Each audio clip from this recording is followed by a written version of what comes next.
Assalamualaikum warahmatullahi wabarakatuh. Saya Muhammad Pandudi Putra dengan NPM 2257051010 dari kelas A, jurusan Ilmu Komputer. Di sini saya akan menjelaskan tugas dari teori bahasa dan automata.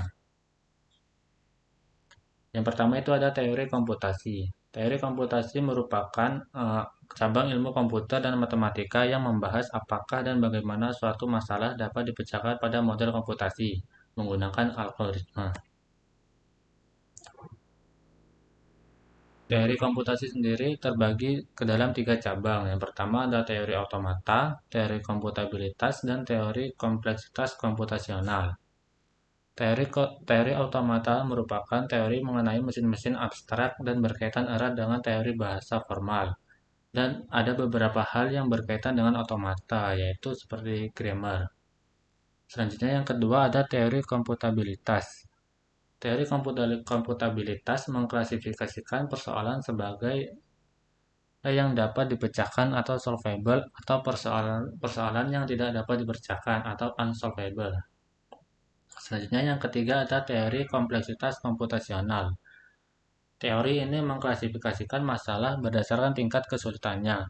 Teori ini memberikan bukti yang kuat jika masalah yang sulit yang memang sebenarnya sulit.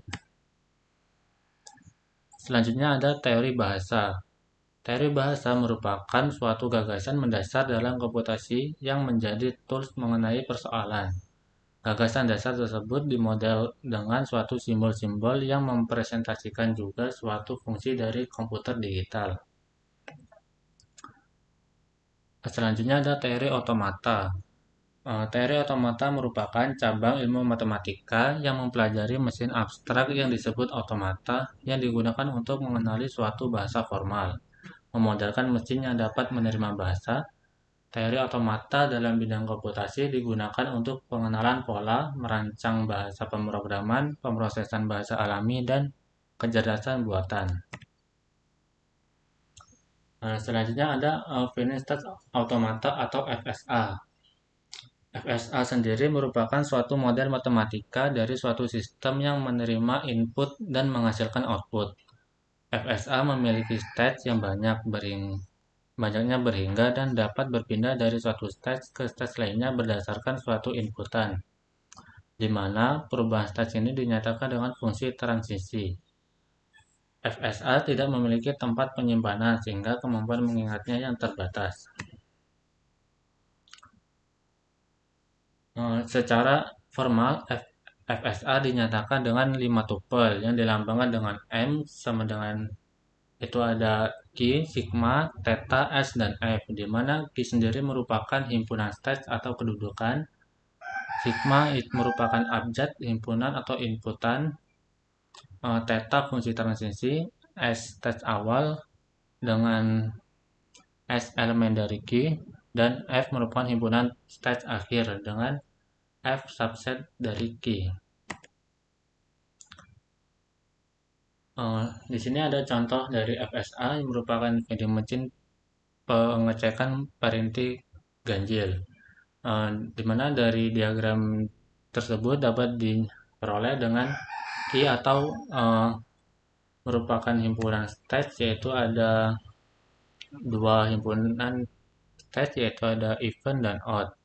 Selanjutnya sigma merupakan inputan. Di sini ada dua inputan seperti 0 dan 1. Dan S atau stage awal sendiri yaitu merupakan event. F merupakan stage akhir ada himpunan dari odd.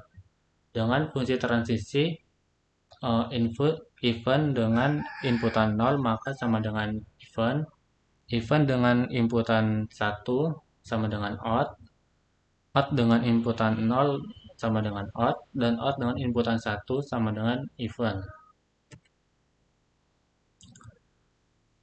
Selanjutnya ada jenis-jenis dari FSA.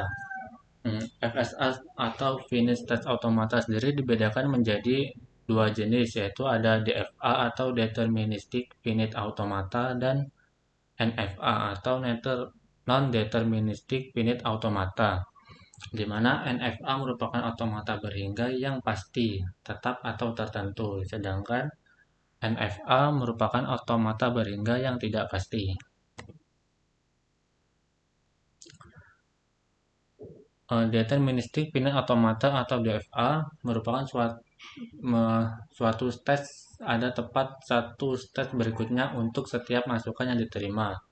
Sebagai contoh, contoh berikut dari stage 0 ke eh, stage awal yaitu Q0 ke stage berikutnya Q1 itu hanya ada satu inputan yaitu B, dan begitu pun selanjutnya dengan Q1 ke Q2 hanya ada inputan satu, dari Q1 dengan looping Q1 hanya ada inputan A, maka ini dinamakan dengan Deterministic Finite Automata atau DFA.